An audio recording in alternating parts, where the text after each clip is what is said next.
Laura Tenuji est avec nous aussi parce qu'en cette période de rentrée, eh bien, vous êtes en mesure de nous parler d'une nouveauté de cours en ligne.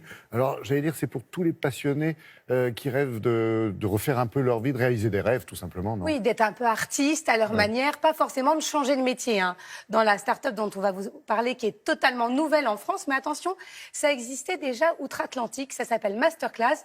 Peut-être que certains d'entre vous connaissent. Et là, c'est les plus grands noms du milieu artistique. Il y a Annie Leibovitz pour la photographie, Scorsese, Marc Jacob pour la mode. Et il y en a comme ça une trentaine qui donnent des cours en ligne digitaux. Donc ça a eu un grand succès aux États-Unis, ça continue d'avoir du succès. Et donc en France, nous aussi, on a des personnes qui se sont inspirées de ce modèle, 3 cofondatrices qui se sont dit, et si nous, on mettait à disposition des Français les talents artistiques que l'on a. Donc ils ont commencé avec Éric Emmanuel Schmitt, Gauthier Capuçon et Chantal Thomas. On a eu la chance de rencontrer Éric Emmanuel Schmitt et une des cofondatrices pour leur demander ce qui les avait motivés dans ce projet.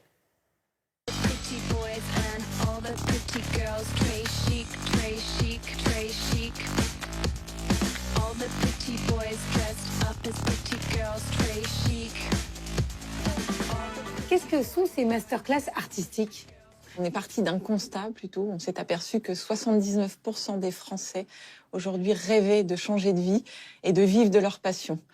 Et quand on regarde ça, 4 millions d'entre eux en fait rêvent d'écrire. Donc The Artist Academy s'adresse en fait à tous ces passionnés. Passionnés par la musique classique, par l'équitation, par la création, par le sport, par le cinéma. Et en fait, ce sont des masterclass en ligne, des cours en vidéo qui vont être dirigés par les meilleurs dans chaque discipline. Une masterclass égale une discipline, égale un artiste. Donc vous avez par exemple pour Éric Emmanuel Schmitt sur l'écriture, vous avez une vingtaine de vidéos qui durent 10 minutes chacune. Pour la première fois, je vais vous livrer mon expérience et mes secrets d'écrivain. Bonjour Éric Emmanuel Schmitt. Bonjour. Alors pourquoi on dit oui à un projet digital quand on est un homme de lettres et de papier? Mais parce que maintenant, la littérature est aussi là, sur nos écrans. Moi, j'avoue que je passe ma vie sur un écran, puisque j'écris directement sur la machine. Et maintenant, je fais mes recherches pour un livre, non pas en allant à la Bibliothèque nationale, comme lorsque j'étais jeune, mais en restant devant mon écran. Et alors pourquoi vous avez dit oui?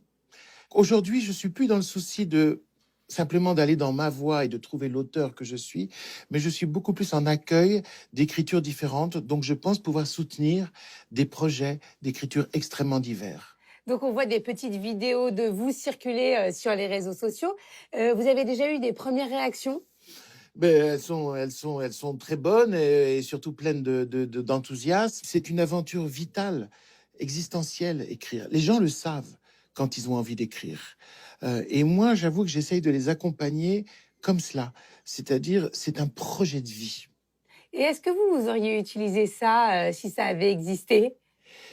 Je pense que je n'aurais peut-être pas eu l'humilité, lorsque j'avais 20 ans, de suivre un cours d'écriture, mais que je l'aurais suivi quand même, en cachette ou d'une manière ou d'une autre. Qu'est-ce qui vous ferait le plus plaisir? C'est qu'un jour, un écrivain devenu célèbre dise « Mais c'est grâce à Éric Emmanuel Schmitt, j'ai suivi ses cours d'écriture ».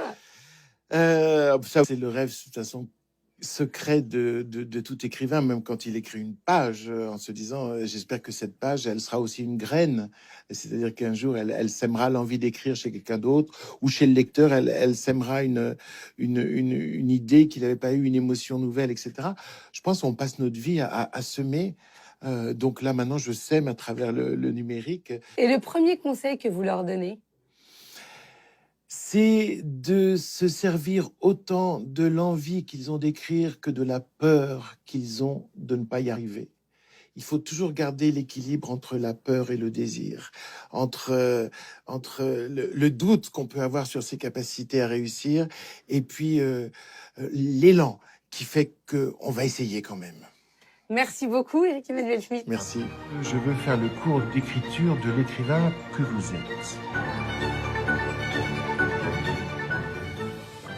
Alors, les fondatrices ont levé quand même pas loin d'1 million pour lancer la start-up. On connaît les artistes français, ça doit pas être gratuit, ça, quand même. Non, c'est pas gratuit. Il faut compter un peu plus d'une centaine d'euros pour avoir accès aux cours. Et si vous voulez avoir une interactivité et rencontrer en chair et en os l'artiste, c'est aux alentours de 500 euros.